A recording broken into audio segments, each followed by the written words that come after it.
केवल एक रिश्ता सच्चा और असल है और वो गुरु का रिश्ता है। बाकी सब रिश्ते हिसाब किताब के, कर्मों के हिसाब करने के रिश्ते हैं। इसलिए जो पल गुरु की याद में निकल जाए वही पल सफल पल है। गुरु की याद हर वक्त दिल में रखनी चाहिए। कोई खास समय नहीं है कि सुबह उठ के सिर्फ गुरु को याद करना है, सुबह उठ के भजन सिमरन अभ्यास करना है, लेकिन गुरु को याद हर समय रखना चाहिए। भजन सिमरन और अभ्यास की तब कामयाब होता है जब गुरु को याद हम दिन रात करें, चलते फिरते, काम करते हुए, खाना बनाते हुए, खाना खाते हुए, बल्कि लोगों के साथ फजूल बातें करने के बजाय गुरु का ध्यान करना चाहिए। बाबा जी महाराज, बाबा जयमल सिंह जी ने बड़े महाराज जी बाबा सावन सिंह जी को एक चिट्ठी में लिखा था कि जब वो मिलिट्री की नौकरी करते थे तो दिन का प्रोग्राम कैसा होना चाहिए। उन्होंने कहा कि सारा दिन सूरमे की तरह बहादुर बन के अपनी ड्यूटी पूरी करनी चाहिए। ये सोच के नहीं करनी चाहिए कि ये पैसा कमाने के लिए काम कर रहे हैं, ये सोच के करना चाहिए कि ये गुरु की सेवा है, गुरु के हुक्म से कर रहे हैं, और इसलिए करना चाहिए कि गुरु का हुक्म। जब गुरु का हुक्म समझ के हम काम करें, अपने वेतन के लिए, तनख्वाह के लिए, पैसे के लिए ना करें, तो चाहे पैसा मिलता है उसके लिए। बड़े महाराज जी का ये हुक्म था कि जो भी अपना रोजाना का काम, दुनियादारी का काम, पैसा रुपया कमाने का काम गुरु का हुक्म समझ के करेगा, वो सारा समय अभ्यास के बराबर गिना जाएगा। इसलिए सारा दिन जो काम किया जाए उसको गुरु का हुक्म समझ के करना चाहिए और सेवा के भाव से करना चाहिए। जब शाम हो जाए तो वापस आके अपने घर वालों के दरमियान, दोस्त मित्र के दरमियान दुनिया की फजूल बातें और दुनिया की गपशप नहीं लगानी चाहिए, बल्कि परमार्थ की बात करनी चाहिए। हो सके तो कोई अच्छी पुस्तक पढ़नी चाहिए, कोई पोथी पढ़नी चाहिए, कोई ग्रंथ पढ़ना चाहिए, और उसके बाद ऐसी बात करनी चाहिए जिससे गुरु का ख्याल आए और गुरु के दर्शन का शौक पैदा हो। जब ऐसी बात हो जाए उसके बाद सबको नमस्कार करके अपने कमरे में, अलैदगी में, अकेलेपन में गुरु को याद करना चाहिए, नमस्कार करना चाहिए और शुक्र करना चाहिए कि धन सतगुरु, तुम्हारी वजह से मैंने सारा दिन कितना अच्छा निभाया है और तुम्हारी याद हर वक्त रही, और जो मैंने दिन में काम किया तुम्हारे हुक्म के मुताबिक अपनी कोशिश से किया। इसके बाद भजन में बैठ जाना चाहिए और सोने से पहले थोड़ी देर, चाहे आधा घंटा, चाहे पौना घंटा, चाहे 15 मिनट, थकावट के हिसाब से भजन में बैठना चाहिए, सिमरन करना चाहिए, शब्द को सुनना चाहिए और फिर सो जाना चाहिए।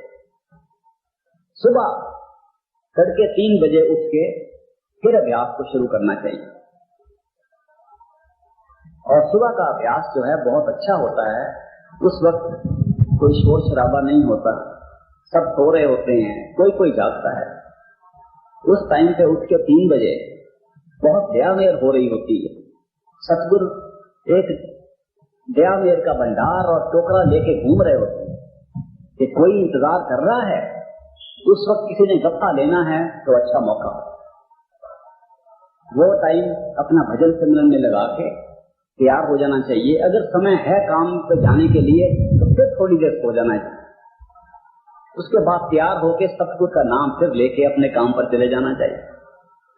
अगर ऐसा प्रोग्राम हमारा दिन रात का बन जाए, किसी की मजाल नहीं कि कोई बाल भी बिंगा कर सकता, किसी के हाथ में नहीं, काल तो क्या, काल की कोई ताकत सामने नहीं आ सकती।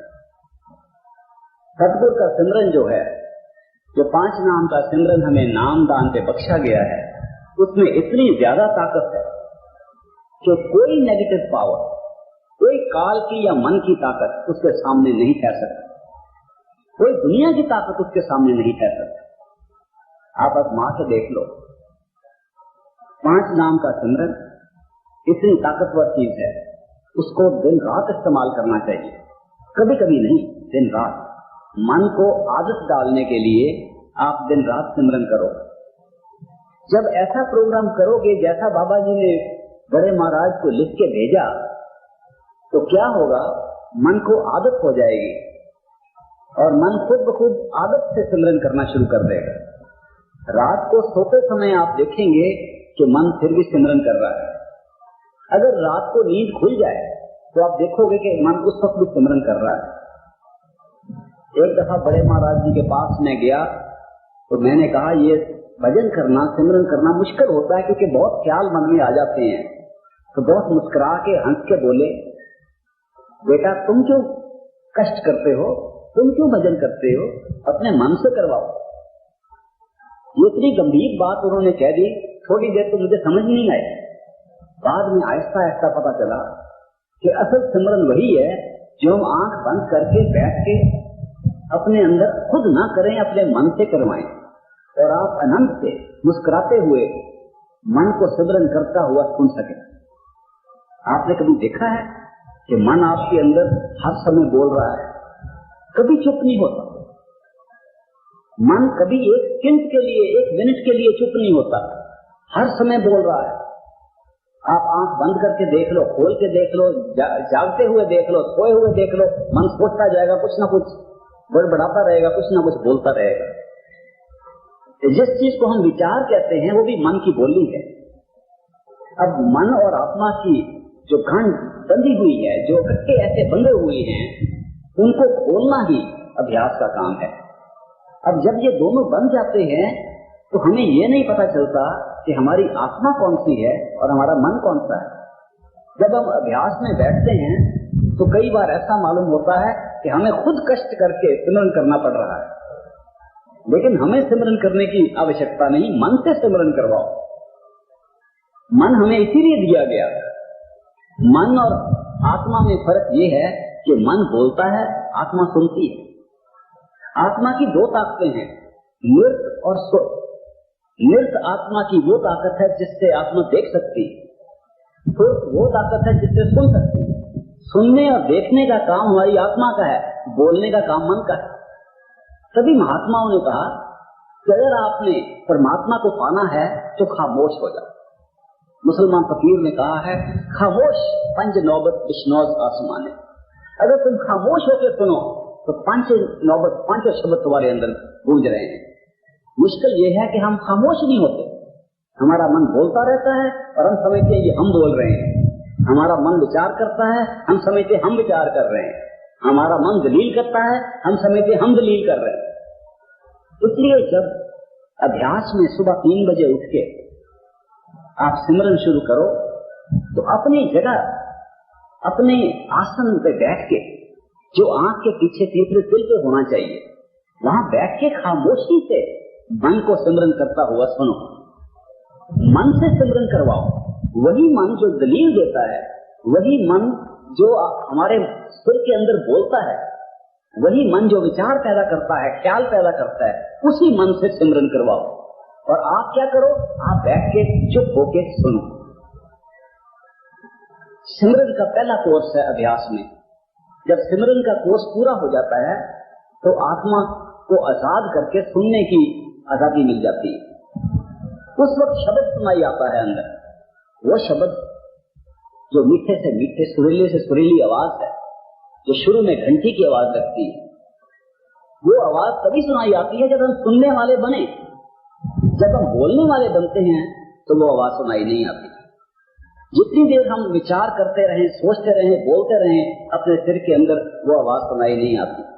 जब हम सुनने वाले बन जाते हैं तो शब्द की आवाज सुनाई आ जाती है। सिमरन का आधा काम यही है कि वो हमें सुनने वाला बना दे। हम तीसरे सिर में बैठ के अपने मस्तक के पीछे ख्याल से बैठ के अपनी तवज्जो वहां इकट्ठी करें। तवज्जो इकट्ठी करने का क्या मतलब है कि जिस ख्याल से हम सारी दुनिया में फैले हुए हैं उसी ख्याल को वापस लाके अपनी आंख के पीछे इकट्ठा करें। ये तवज्जो को इकट्ठा करना इसलिए जरूरी है क्योंकि वो शब्द जिसको हमने पकड़ना है, जो ग्रैंड ट्रंक एक्सप्रेस है, जो सबसे सीधी नॉन स्टॉप लाइट है, जो हमें सीधे अपने दुर्दरगाह में ले जा सकती है, वो शब्द उसी तीसरे तिल में आंख के पीछे दिन रात गूंज रहा है। हमारा ख्याल बाहर निकला हुआ है, हम बाहर मुखी हुए हैं, इसलिए हमें सुनाई नहीं आ रहा, क्योंकि हमने वहां तवज्जो इकट्ठी करके बैठ के शब्द को सुनना है। इसलिए हमें सिमरन का कोर्स पूरा करना पड़ता है और अभ्यास करना पड़ता है। इस अभ्यास से हम सुनने वाले बन जाते हैं, और जब हम सुनने वाले बन जाते हैं तो दयालु सारी दया हमें अंदर से दे देता है। इसलिए संत महात्मा इतने प्रेम से प्यार से समझाते हैं कि आप अपने तीसरे तिल पर आंख के पीछे बैठ के उस शब्द को ध्यान से सुनो, उस सिमरन को ध्यान से सुनो। और ये मन बहुत चालाक है, इसमें चतुराई है।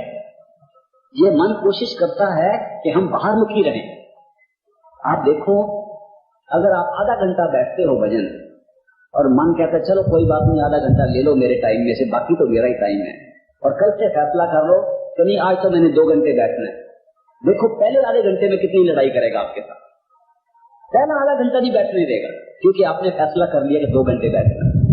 इतनी दलीलें लगाएगा, आज तो थक गए हैं, आज तो कुछ कर नहीं सकते, कल से शुरू कर लेंगे, कोई बात नहीं, आज क्या जरूरी बात है, अभी समय है, बाद में कर लेंगे। ये इतनी दलीलें देके, ये सब एक्सक्यूजेस बना के, दलील बना के बाहर निकलने की कोशिश करता है। इसके साथ लड़ाई करके इसको आंख के पीछे बैठा के मस्तक के अंदर अपनी तवज्जो इकट्ठी करनी है। जब हम मन को शब्द सिमरन का अभ्यास सिखाते हैं तो मन की एक आवाज होती है, आपने कभी सुनी होगी। जब आप आंख बंद करके भजन में बैठते हो तो भजन जो सिमरन शुरू करते हो वो किसकी आवाज में होता है? वो आपकी आवाज, दरअसल आपकी आवाज नहीं, वो आपके मन की आवाज। अगर मन की आवाज को आप अच्छी तरह सिमरन में लगा दें और सिमरन को आहिस्ता आहिस्ता पुकारें, जल्दी से नहीं। ये कोई घास कटने वाली बात नहीं है कि जल्दी जल्दी सिमरन करके तो उठ जाए, ये तवज्जो को इकट्ठे करने वाली बात। इसलिए जब भी सिमरन करें तो सिमरन के 5 शब्द को ऐसे अलग अलग बोलना चाहिए ताकि तवज्जो एक एक शब्द में आए, एक एक लफ्ज ध्यान से सुने। ये मन बोल रहा है पांचों नाम को अलग अलग सुनो। जितने ध्यान से सुनते हैं उतनी तवज्जो वहां इकट्ठी होती है। जितने आप गंभीर तरीके से उसको बोलोगे शब्द को, उतनी ज्यादा तवज्जो आंख के पीछे इकट्ठी होगी। ये नहीं कि बिल्कुल मध्यम आवाज में बोलो, आहिस्ता बोलो, लेकिन जोर से इसलिए बोलो ताकि और कोई ख्याल की आवाज ना सुनाई आ सके। अब जो पुराने अभ्यासी हैं उनका एक अनुभव है, हम फायदा उठा सकते हैं।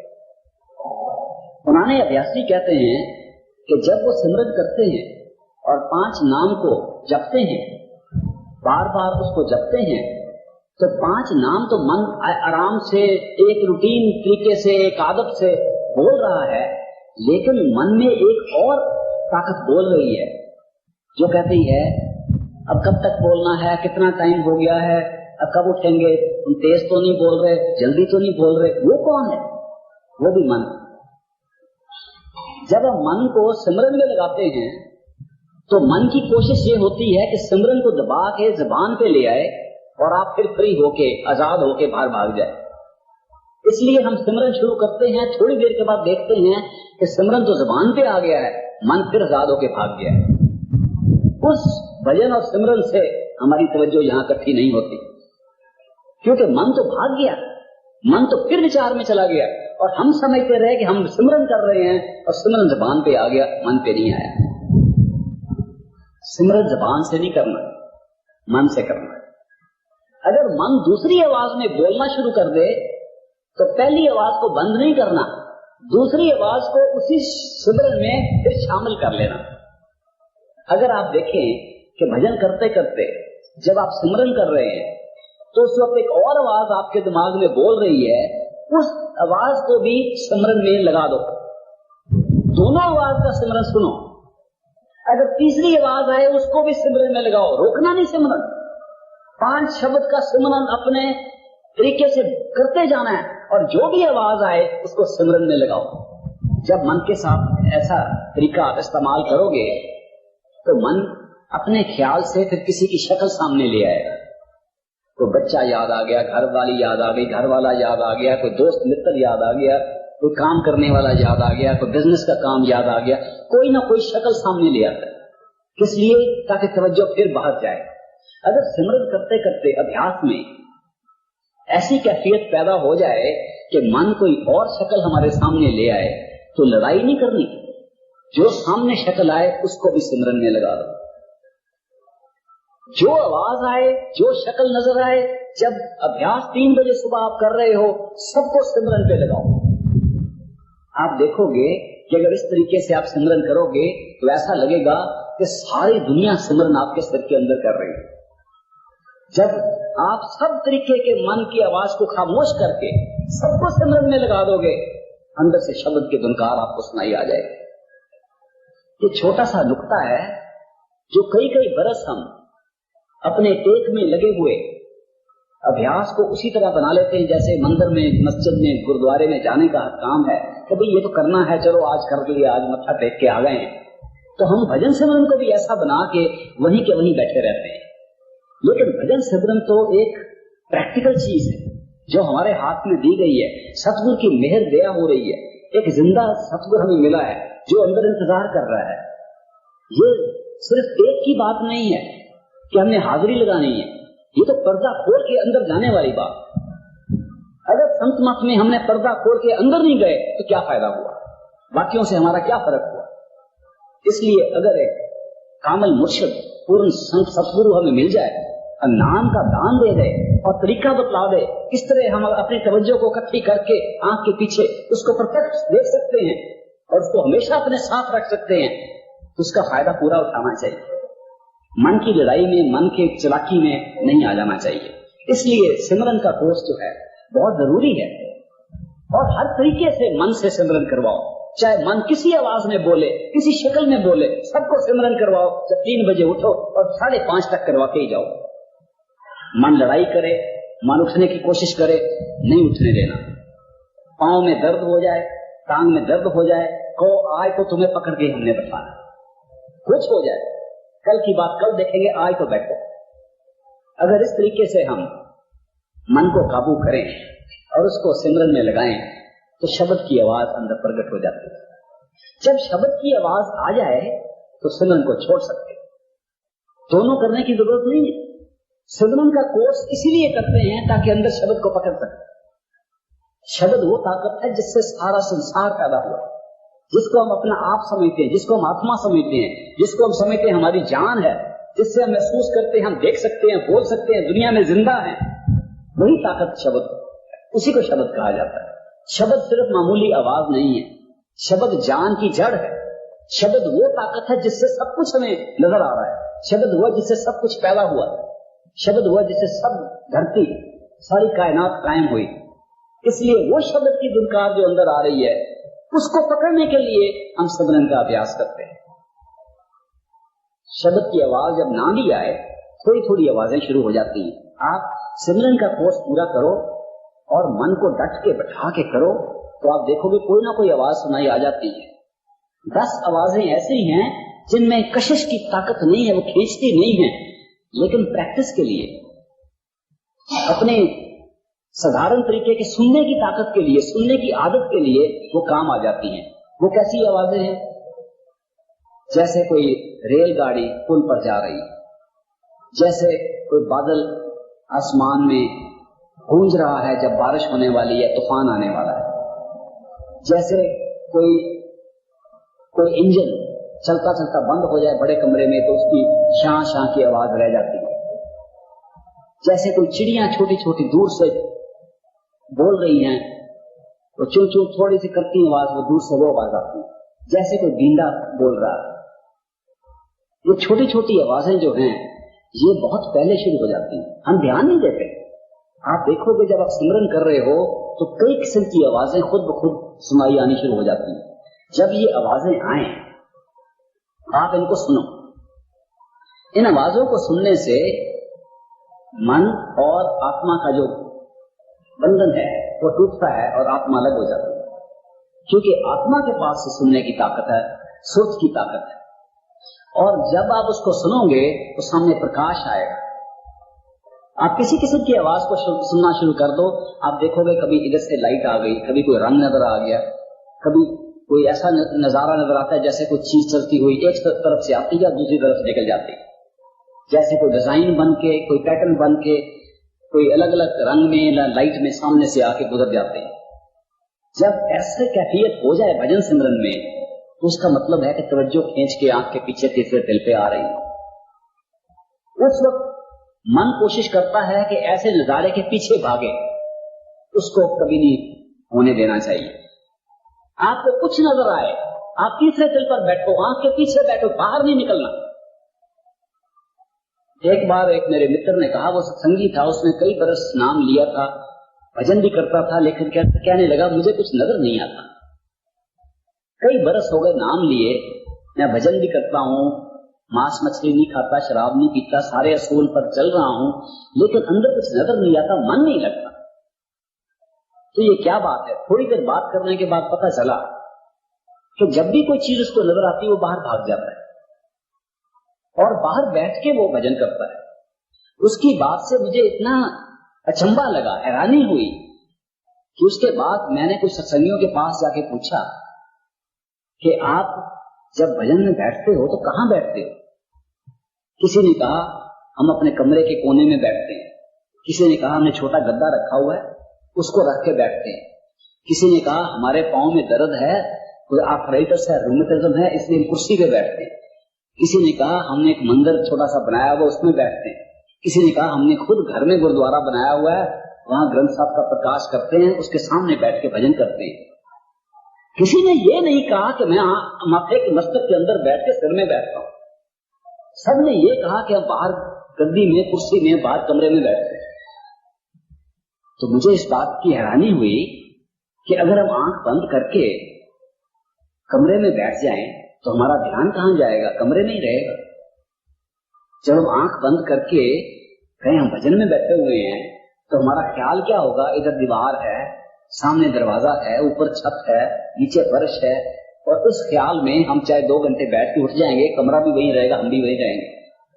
तो भजन कैसे कामिल होगा? तो भजन कैसे बनेगा? अंदर कैसे तवज्जो जाएगी? पर्दा कैसे खुलेगा? तो लोगों ने कहा कि जी ये तो किसी ने हमें बतलाया नहीं। मैंने कहा आपके पास कोई सत्संग की पोथी है, कोई संत मत पर कोई वाणी की पोथी है? तो उन्होंने एक अंग्रेजी की किताब निकाली, स्पिरिचुअल जेम्स।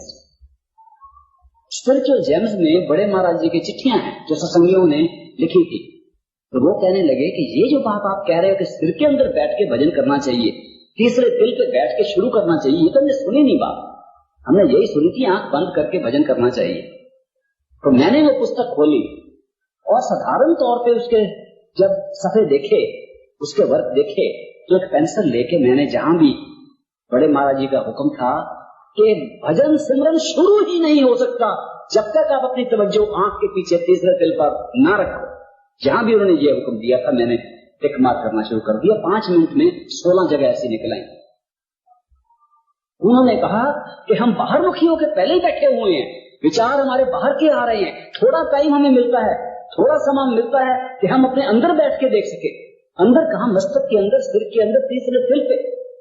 आंख बंद करके आंख के पीछे बैठो, जोर लगा के नहीं। ये कोई वर्जिश की बात नहीं है कि हमने वर्जिश करके आंख के पीछे जाना है। मुझे याद है बड़े महाराज जी ने जब मुझे नाम दिया बहुत गुस्सा हो गया। आप शायद यकीन ना करें, मुझे नाम मिले 50 बरस, थोड़ा समय नहीं। जब उन्होंने समझाया कि भजन स्मरण करने के लिए आपको आंख के पीछे बैठना चाहिए, तो उन्होंने एक मिसाल देकर समझाया।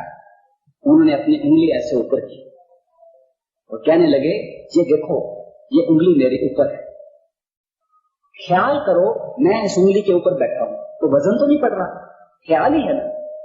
ख्याल से आप इस उंगली के ऊपर बैठ सकते हो, या ख्याल से आप कहीं दूसरे कमरे में बैठ सकते हो। इस वक्त आप चाहो तो ख्याल कर सकते हो कि हम अपने घर में बैठे हुए, बैठे तो यहां सत्संग में, लेकिन ख्याल से घर में बैठ सकते हो। जैसे हम ख्याल से इस उंगली पर बैठ सकते हैं, जैसे हम ख्याल से किसी और शहर में बैठ सकते हैं, जैसे हम ख्याल से अपने घर में बैठ सकते हैं, उसी तरह ख्याल से अपने सिर के अंदर आंख के पीछे पहले बैठो, फिर भजन सिमरन शुरू करो। छोटा नुक्ता हम भूल गए, हमने टेक बना के वैसे ही शुरू कर दिया जैसे हम मंदिर मस्जिद गुरुद्वारे में जाके मत्था टेक के आ जाते थे। हमने कहा शायद संत मत में भी यही बात है। संत मत तो एक प्रैक्टिकल चीज है, आजमाने वाली चीज है, पर्दा खोलने की चीज है, इसी वक्त जीते जी पर्दा खोलने की चीज है। लेकिन अंदर नहीं जाएंगे तो पर्दा कैसे खुलेगा? इसलिए अगर भजन सिमरन शुरू करना है तो पहले आंख बंद करके अपने आप को महसूस करो कि आप मस्जिद के पीछे, आंख के पीछे बैठे। ये हमारी आंखें जो हैं, ये जब खोलते हैं तो बाहर देखती है, अगर बंद कर दें देखें बाहर ही तो हमारी तवज्जो बाहर ही रहती है, चाहे आंख बंद हो जाए। इसलिए हमने आंख के पीछे बैठ के अंदर से देखना और ऐसे ख्याल से बैठना है जैसे ख्याल से उंगली के ऊपर बैठ सकते हैं।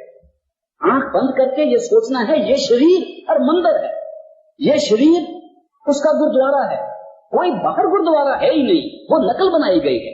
बाहर जो मंदिर मस्जिद गुरुद्वारे बनाए गए हैं, इस गुरुद्वारे, इस मंदिर, इस मस्जिद की नकल बनाई गई है।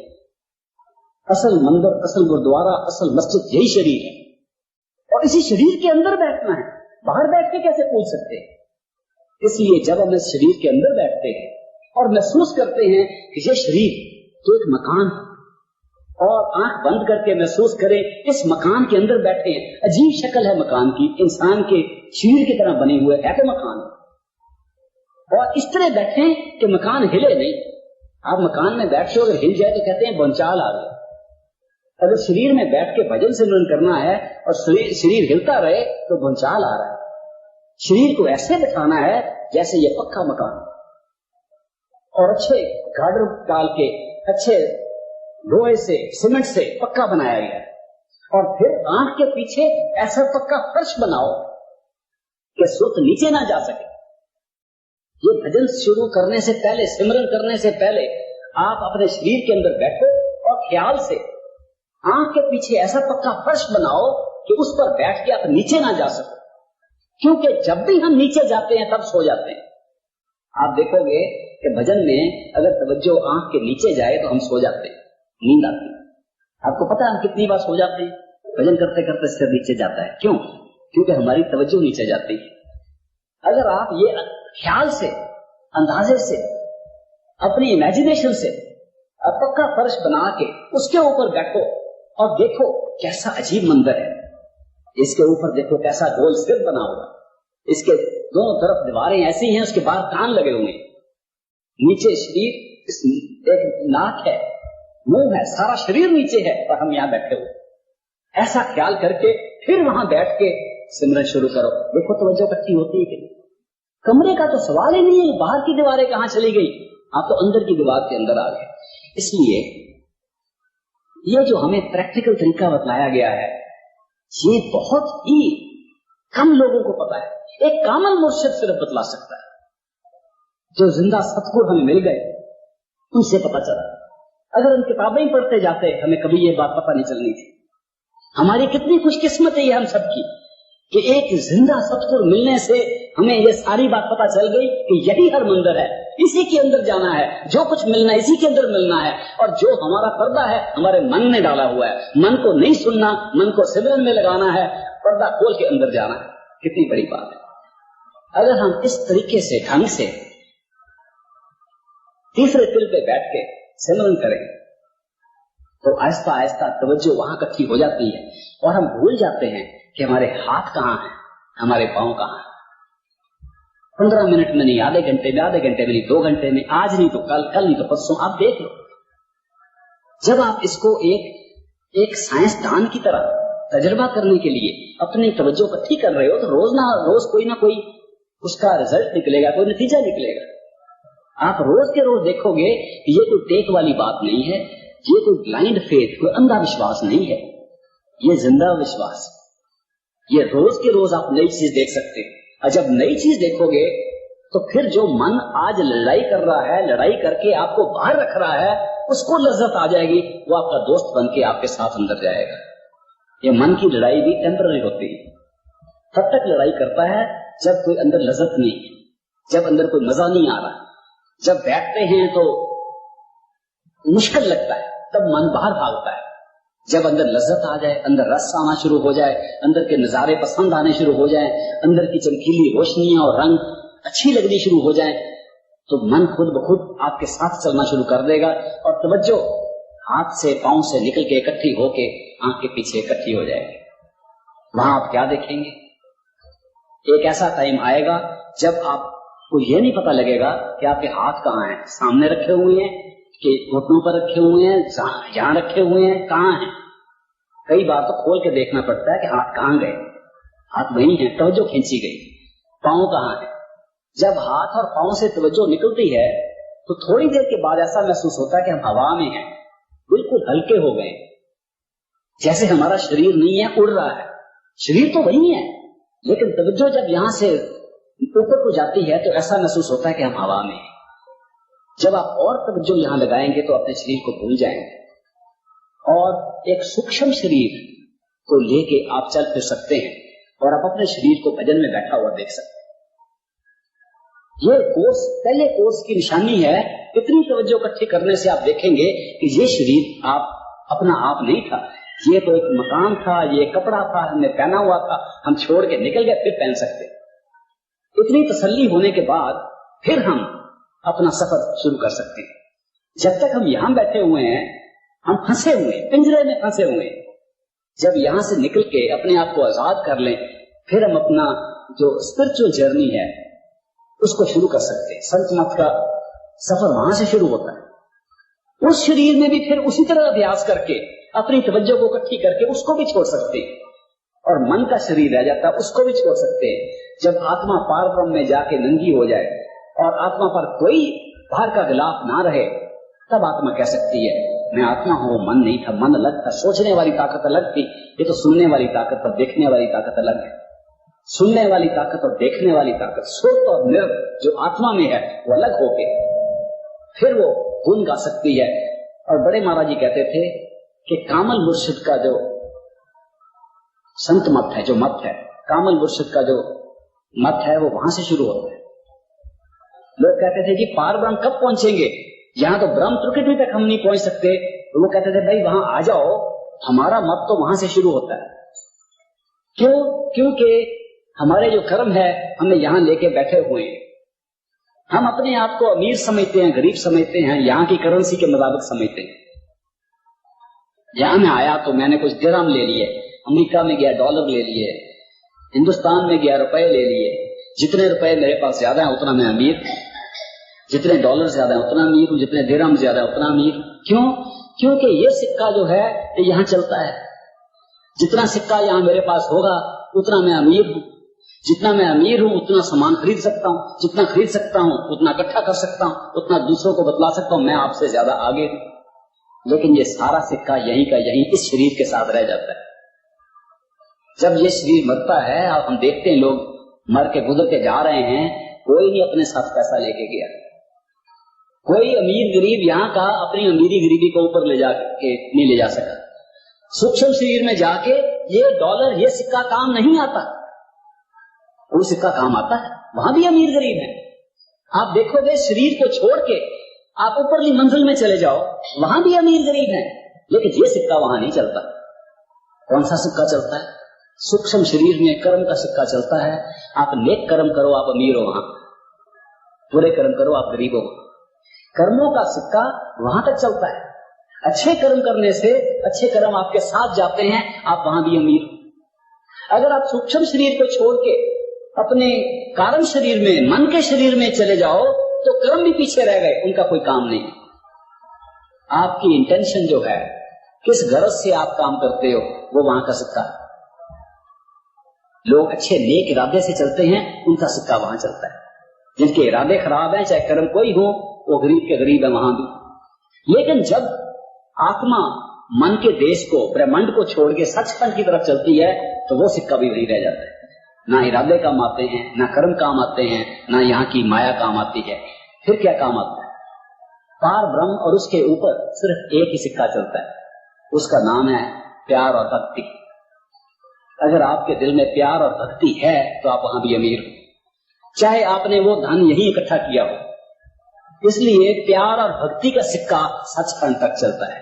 अगर आपने सचमुच कोई जायदाद इकट्ठी करनी है इस दुनिया में, इस संसार में, तो प्यार और भक्ति की जायदाद इकट्ठी करो। जैसे पलटू साहब कह गए, साहिब के दरबार में केवल भक्त प्यार, वहां और कुछ चलता ही नहीं। कोई जात पात नहीं चलती, कोई दुनिया का पैसा नहीं चलता, माया नहीं चलती, कर्म नहीं चलते, कर्म कांड नहीं चलते, नेक इरादे नहीं चलते, प्यार और भक्ति ऊपर तक चलती है। इसीलिए जो सिमरन का कोर्स, जो भजन का कोर्स, जिसका जिक्र मैं इतनी देर से कर रहा हूँ, संत महात्मा कहते हैं अगर आपने भजन को कामयाब करना है तो अपने अहंकार से, हौमे से आंख के पीछे बैठ के मत सिमरन करो। इस अहंकार में मत आ जाओ, मैं 2.5 घंटे सिमरन करता हूँ, इस हौमे को लेके मत अपने आप को मारो कि मैंने ये कर लिया। ये मैं को तो खत्म करना है। कोई पता है आपको दुनिया में कौन सी ताकत है जो मैं को खत्म करती है? सिर्फ एक ही ताकत है, और प्यार और भक्ति है। जब आपका प्यार किसी के साथ भी हो जाए तो मैं एक पीछे हो जाता है। और कोई ताकत नहीं पैदा हुई इस संसार में जो मैं को मार सके। मैं को मारने वाली ताकत प्यार और भक्ति है। जब आप प्यार और भक्ति से अपना अभ्यास करो तो मैं जो है, हमें है, अहंकार है, वो कम हो जाता है। और हमारे परमात्मा के दरमियान सिर्फ होने की दीवार है और कोई दीवार नहीं। प्यार और भक्ति उसका इलाज है। इसलिए भजन पहले दिन से ही प्यार और भक्ति के तौर पे करना चाहिए। भजन को अहंकार और हठ से नहीं करना चाहिए। ये हठ योग नहीं है, ये सहज योग है। सुरत शब्द योग, वो योग जिसमें सुरत शब्द को सुनती है, जिसमें आत्मा शब्द को पाके ऊपर जा सकती है, ये सहज योग है, ये हठ योग नहीं है। ये कोई दम मारने वाले नहीं है कि मैं ये कर सकता हूं। जब मैं ये कर सकता हूं आया तो तरक्की बंद हो जाती है। जब निम्रता के साथ, प्रेम और भक्ति के साथ हम सतगुरु को याद करते हुए, उसकी मूर्त को सामने रख के, उसके ध्यान के साथ भजन सिमरन करते हैं तो प्यार और भक्ति बढ़ती। अब बहुत लोग पूछते हैं कि अगर सारा संत मत प्यार और भक्ति से बना हुआ है तो हमारी प्यार और भक्ति कैसे बढ़ सकती? हम सतगुरु को याद तो करते हैं, मन हमें दूसरी तरफ ले जाता है, तो कोई आसान तरीका है जिससे हमारा भजन सिमरन भी, दुनिया का तरीका तौर भी प्यार और भक्ति वाला बन जाए? तो उसका इलाज बड़ा सादा है। साधारण इलाज ये है, अगर आप किसी दुनिया के आम आदमी को खुश करना चाहो, उसके साथ प्यार डालना चाहो, तो क्या करते हो? पहले उसकी तारीफ करनी शुरू कर देते हो। जितनी तारीफ करते हो उतना प्यार आपका बढ़ता है, वो भी खुश होता है। जितना खुश होता है और उसका प्यार भी आपके साथ बढ़ता है। तो पहली बात तो ये है कि अपने सतगुरु की तारीफ करो, उस परमात्मा की तारीफ करो, उसके गुण गाओ। ये लोग भूल जाते हैं कितना जरूरी है कि उसके गुण गाओ। गुरबानी में आया है, आप तो सुनते होंगे, गुण गोविंद गायो नहीं जन्म एकार्थ की। अगर उसके गुण नहीं हमने गाए गोविंद के तो सारा जन्म जाया कर देंगे। उसके गुण गाने का मतलब ये है कि उसके गुण गाने से अपने दिल में उसकी भक्ति पैदा करनी। अपने सतगुरु के गुण जोर से गाओ, कोई शर्म की बात नहीं। और फिर जो वो दे उसका शुक्रिया अदा करो।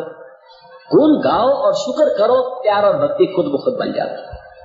ये अपनी हम दुनिया का एक असूल बना सकते हैं अपनी जिंदगी का, कि उसका शुक्र करें और उसके गुण गाएं, और फिर उसको, भक्ति को, उस प्यार को अपने भजन सिमरन में लगाएं, ताकि जो असल रास्ता है, असल मार्ग है, उस पर पहुंच सके और सीधे अपने दुर्धाम सचखंड में जाकर निवास करें। कोई इंतजार करने की जरूरत नहीं है। ये कोई अगले जन्म का वायदा नहीं है। सतगुरु ने ये नहीं कहा कि अगले जन्म में आपको वहां लेके जाएंगे। उन्होंने कहा है ये सच्चा सौदा है, अभी का सौदा है, नकद सौदा है, अभी लो। आप आओ, आपकी टिकट तैयार है, एयरपोर्ट पे आओ, हवाई जहाज में मैं साथ चलूंगा। हम क्या करते हैं, हम एयरपोर्ट पे नहीं जाते।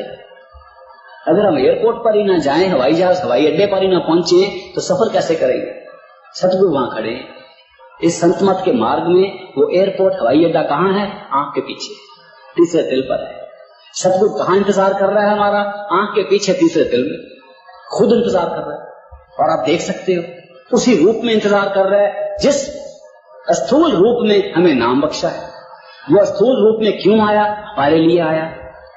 हम अंदर जाते नहीं, पर्दा खोलते नहीं, परमात्मा को भी बाहर सतगुरु के रूप में हमें बचाने के लिए आना पड़ता है। उसका रूप देख के पहचान के लिए हमें अंदर जाना चाहिए। वो हमारे साथ सचखंड तक साथ रहता है। और कोई ऐसा मत नजर नहीं मुझे आया जिसमें एक गुरु, एक गाइड, एक टीचर, एक उस्ताद कहे कि अच्छा भाई मैं तुम्हारे साथ पढ़ाई करूंगा, तुम्हारे साथ ध्यान दूंगा, तुम्हारे साथ जाऊंगा आखिर तक। सब ये कहते हैं ये रास्ता है, जाओ भाई हमने तुम्हें रास्ता दिखा दिया। एक यही संत मत है और पूर्ण सतगुरु के नाम दिया हुआ एक मत है जिसमें गुरु कहता है मैं अकेला नहीं छोड़ूंगा, तुम्हें आखिर तक साथ लेके जाऊंगा और तुम्हारा साथ मेरा पक्का हमेशा के लिए हो गया। हम उसका फायदा ना उठाएं, उन्हें मिले ही ना, वहां बाहर ही बैठे रहे, वो अंदर इंतजार करता रहे।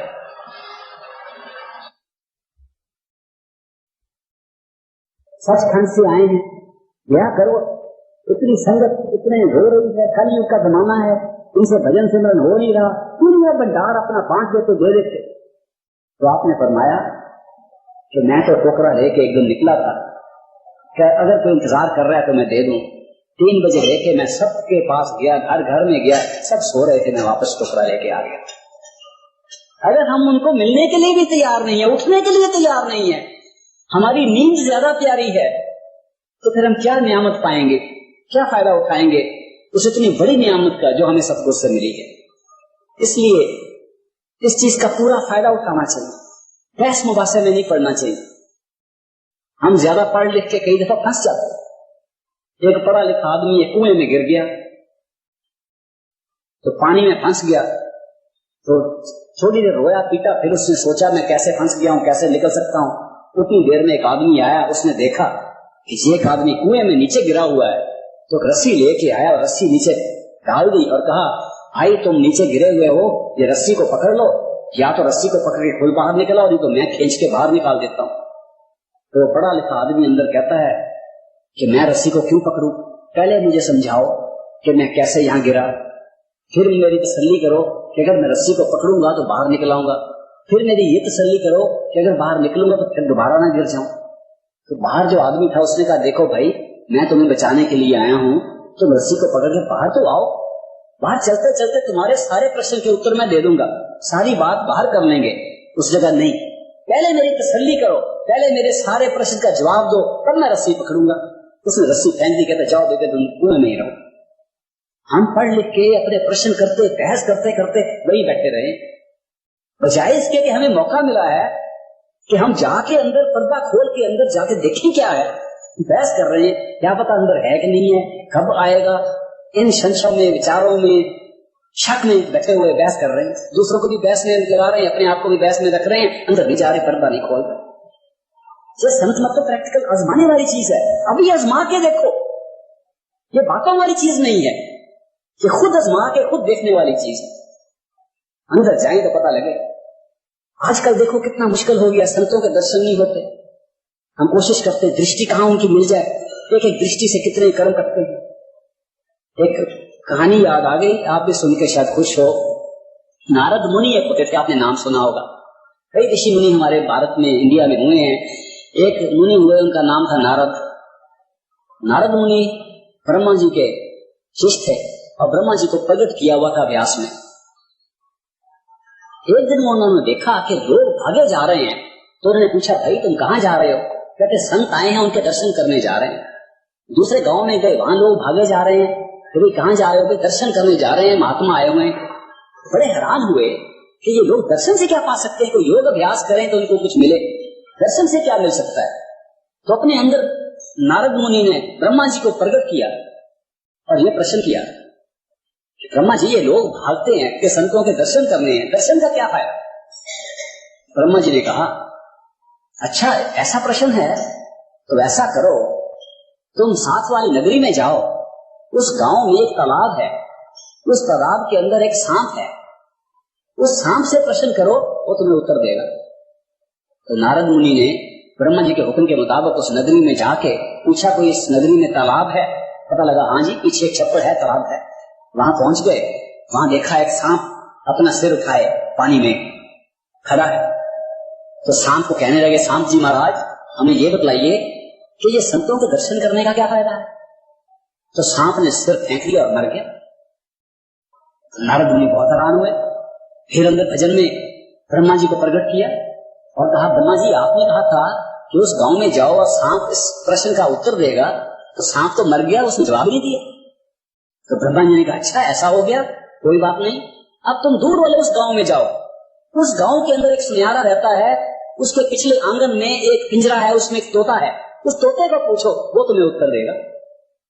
नारद मुनि वहां पहुंच गए, वहां जाके पूछा गांव में यहाँ कोई सुनियारा रहता है? उन्होंने कहा हाँ जी वो सामने उसका मकान है। वहां पहुंच गए, पूछा तुम्हारे घर में कोई तोता है?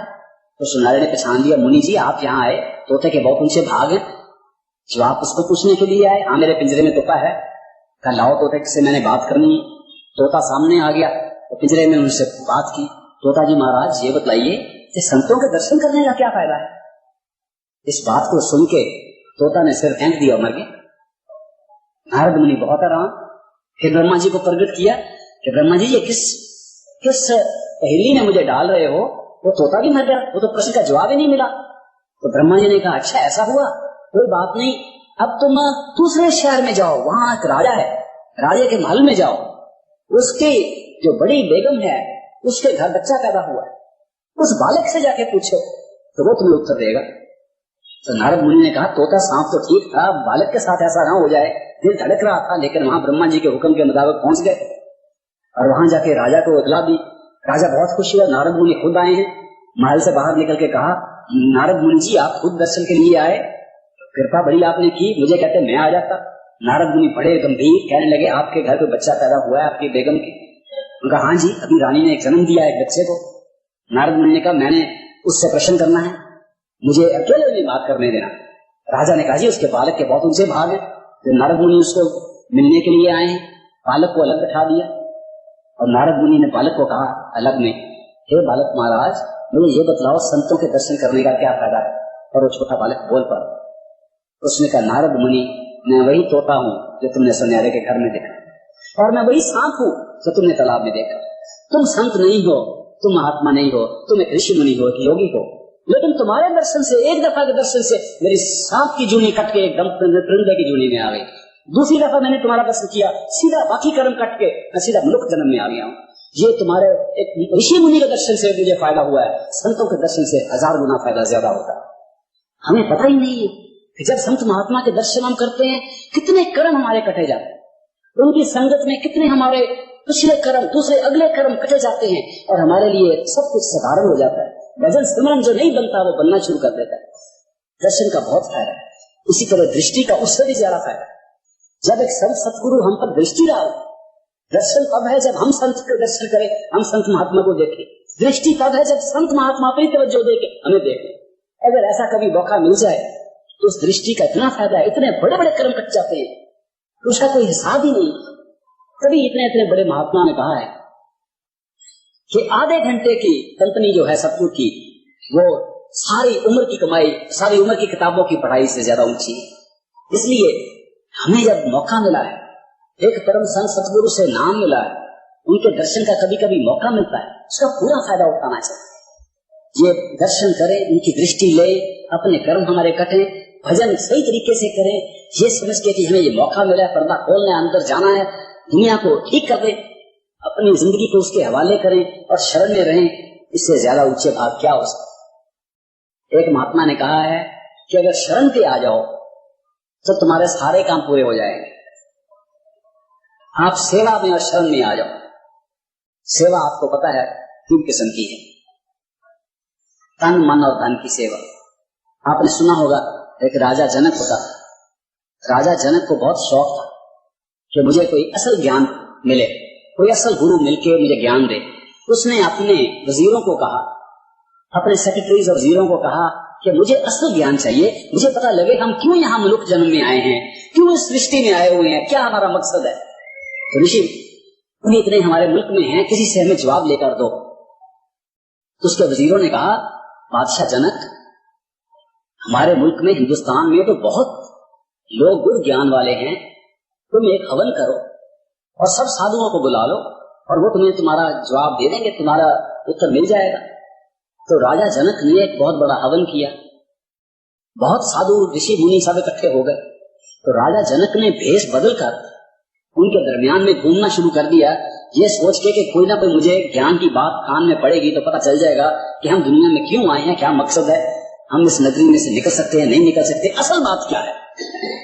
लेकिन जब वो भेष बदल के एक मामूली आदमी बन के घूमना शुरू किया, देखा कि वो साधु और योगी क्या बात कर रहे हैं, तो उसको बहुत दुख हुआ।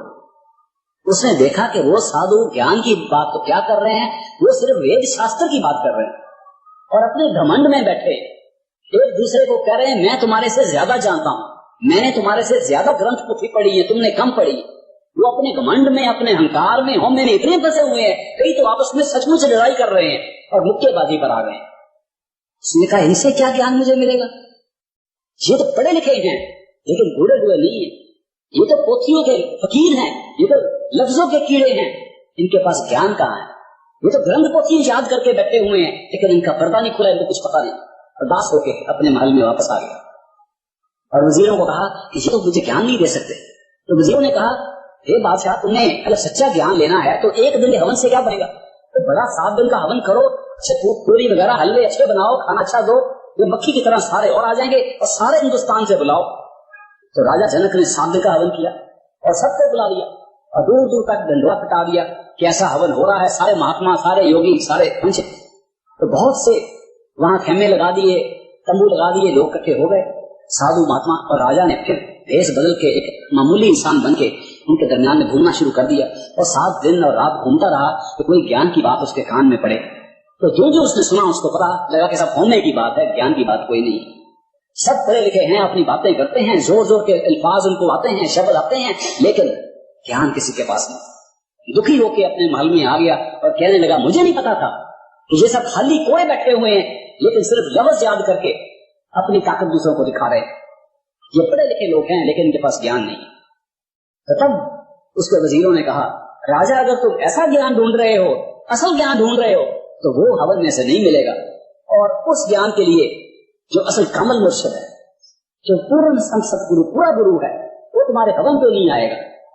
राजा ने कहा, है सही कोई ऐसा गुरु? उन्होंने कहा, जरूर, वो देखो दरिया के किनारे पे एक पूर्ण संत सतगुरु बैठा हुआ है जिसका नाम है अष्टावक्र। उसको अष्टावक्र क्यों कहते थे?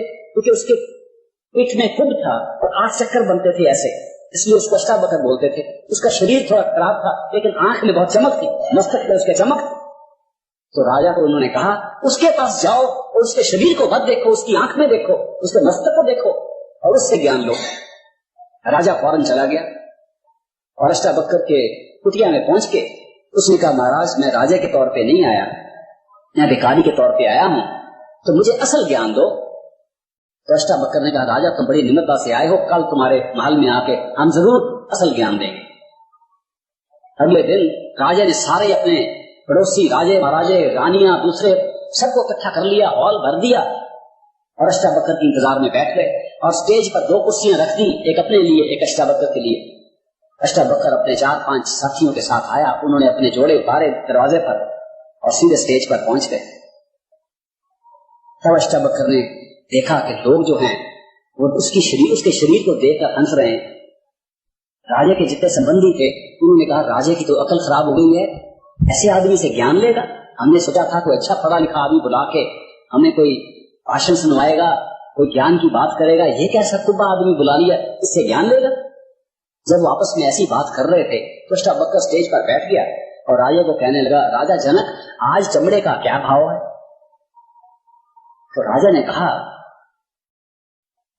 महाराज, मैं आपकी बात नहीं समझा, हमने तो आपको यहाँ ज्ञान के लिए बुलाया था, चमड़े के भाव का क्या मतलब हुआ?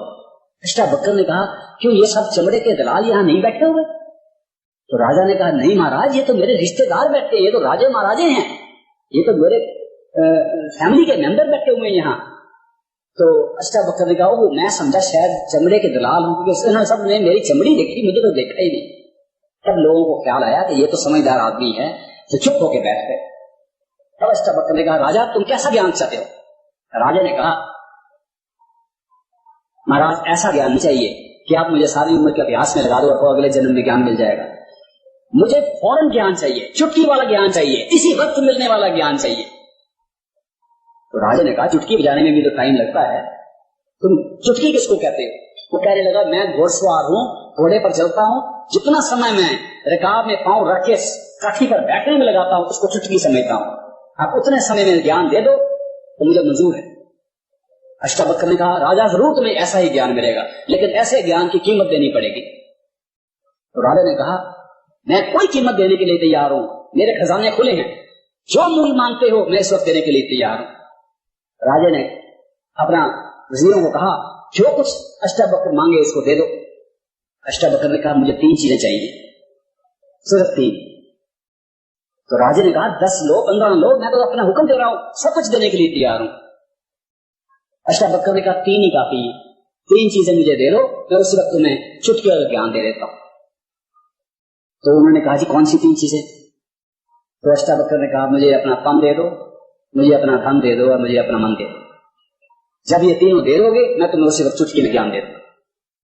अब राजा जनक को बड़ी अजीब बात लगी कि ऐसा दाम मांगा है, लेकिन उसको शौक इतना था असली ज्ञान का कि उसने कहा, मुझे मंजूर। तो अष्टावक्र ने पूछा, राजा अब तुम्हारा शरीर मेरा हो गया? उसने कहा, जरूर हो गया, मैंने आपको दे दिया। तो उसने कहा, राजा तब तो मैं तुम्हारे शरीर को जहां मैं चाहूं वहां रखूंगा, इस तख्त को छोड़ के वो जो मैंने अपने जोड़े उतारे थे दरवाजे पर, वहां जाके इस शरीर को बिठाओ, ये तो मेरा शरीर है। राजा उठा, जब मैंने शरीर गुरु के हवाले कर दिया है, जहां बिठाएगा वहीं बैठूं। जब वो चल के शुरू किया, उसने जाना दरवाजे की तरफ, तो लोग फिर बोलना शुरू, बड़बड़ाना शुरू कर दिया, ये तो राजा के दिमाग ही खराब हो गया है, पहले तो कुब्बे को बुला लिया, अब जोड़े पर बैठ के इसको ज्ञान मिलेगा, ये क्या हो रहा है? तो राजे के मन में विचार आया, इन विचारों को क्या पता, ये तो मेरे महल देखते हैं, मेरे तख्त को देखते हैं, मेरी दुनिया की दौलत को देखते हैं, इसलिए ऐसी बातें करते हैं। जब राजे के मन में ऐसा विचार आ रहा था और वो चल रहा था, अष्टावक्र ने जोर से आवाज दी, राजा वो तुम्हारे मकान नहीं है, तुम्हारे महल नहीं है, तुम्हारी जायदाद नहीं, तुम्हारा तख्त नहीं है, तुम सब मुझे दे चुके हो।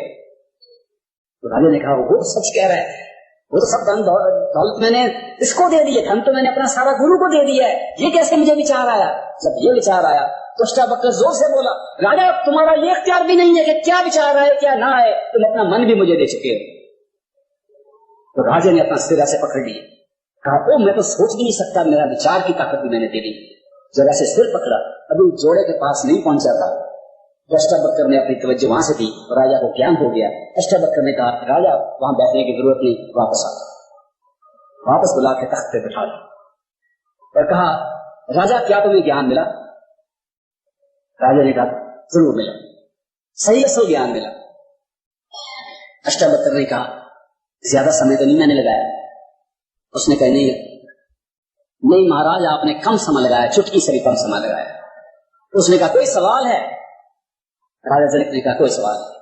कोई शक है? उसने कहा, कोई शक नहीं। तब अष्टावक्र ने कहा, राजा ये तुम्हें ज्ञान जो मिला है चुटकी में मिला है, इसको संभाल के रखो, मुझे तुम्हारे धन की जरूरत नहीं, मुझे तुम्हारे तन की जरूरत नहीं, मुझे तुम्हारे मन की जरूरत नहीं, तीनों वापस ले। लेकिन एक बात याद रखो, आज के बाद इस धन को अपना तन मत समझना अष्टावक्र का धन। आज के बाद इस धन को अपना धन मत समझना, अष्टावक्र का धन समझना, इस्तेमाल करना। आज के बाद इस मन को अपना मन मत समझना, अष्टावक्र का मन समझना और इस्तेमाल करना। अगर तुम्हें ये विचार दिन रात रहा, ये तन मन और धन अष्टावक्र गुरु का है और ये विचार से इनका इस्तेमाल करो, जो ज्ञान तुम्हें आज मिला है हमेशा के लिए कायम रहेगा। अगर इस चीज को भूल गए, अब फिर शुरू कर दिया कि ये मेरा मन है, ये मेरा तन है, ये मेरा धन है, तो फिर ज्ञान गुम हो जाएगा, फिर तुम्हें 30 बरस अभ्यास करके ही मिलेगा। उस छोटे से सबक में अष्टावक्र ने यह बतलाया कि जब हम कहते हैं कि तन मन धन सौंप गुरु को, इसका यह मतलब नहीं है कि जाके फेंको अपना धन सारा और मन को पागल करके बैठ जाओ घर में और तन को काट के फेंक दो, ये मतलब नहीं है। मतलब ये है कि अपने तन को सतगुरु का तन समझो, जहां वो रखे वहां रखो। अगर सुबह 3 बजे सतगुरु ने कहा है इस तन को सीधा उठा के बिठा के ऐसे आंख बंद करके भजन में बैठ जाओ, तन लगे ना लगे उसका तन है, 3 बजे उठ के बिठा दो। जब धन को खर्च कर रहे हो, धन का इस्तेमाल कर रहे हो, ये विचार से इस्तेमाल करो ये सतगुरु का धन है, तो वो धन सचमुच आपने उसकी सेवा कर दी। जब मन को तवज्जो खींच के आंख के पीछे लाओ और सतगुरु की सेवा में अर्पण करो तो वो मन की सेवा है। ये 3 किस्म की सेवा करने से ही तन और मन और धन की सेवा से असल प्राप्ति होती है। तो छोटे से एक मिसाल से पता चलता है कि हम अपनी जिंदगी में अगर ये सोचे कि ये धन हमारा ये सतगुरु का है, उसने दिया हुआ, इस्तेमाल के लिए दिया हुआ, अच्छी तरह इस्तेमाल करें। ये धर्मेंद्र है, ये उसका है, ये हमारा नहीं है, हमें इस्तेमाल के लिए दिया हुआ है, अच्छी तरह साफ रखें। हम सत्संग घर को, मंदिर को, मस्जिद को कितना साफ रखते हैं, इसको भी साफ रखें। इसके अंदर तो गंदी चीज ना डालें। खाने के समय देखें क्या डाल रहे हैं मंदिर के अंदर, कोई गंदगी इसके अंदर ना डालें। इसको एक मंदिर समझ के रखें और सतगुरु का समझे तो ये धन की सेवा है।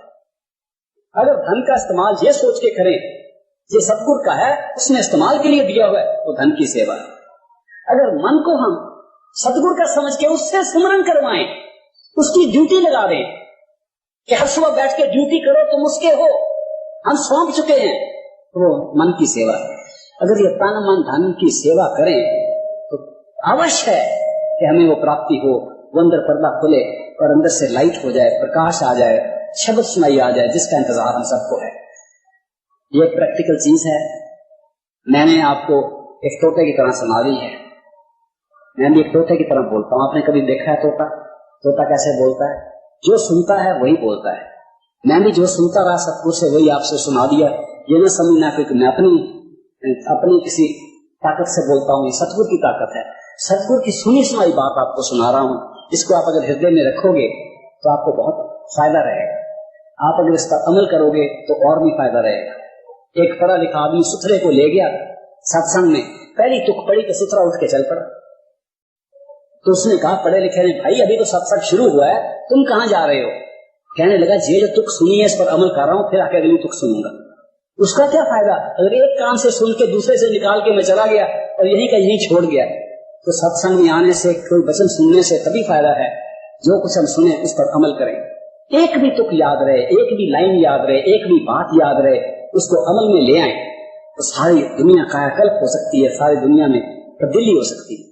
एक किसी ने पूछा मुझे कोई ऐसा नुस्खा है कि एक ही बात, 1 मिनट की बात याद करके हम दुनिया में संत मत में कामयाब हो जाएं?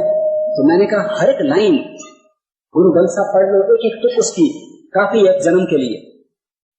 अगर आपने कोई ऐसा छोटा नुस्खा देखना है जिस पर अमल करने से सारी संतमत की कोर्स पूरा हो जाए, इसी को सोच लो। दुख सुख दोनों सम कर जानो और मान अपमान। देखो कितने शब्द, इसको अमल में ले आओ। दुख सुख दोनों सम कर जानो और मान अपमान। जो इस पर अमल कर ले तो पूरा कामयाब सत्संगी हो सकता है।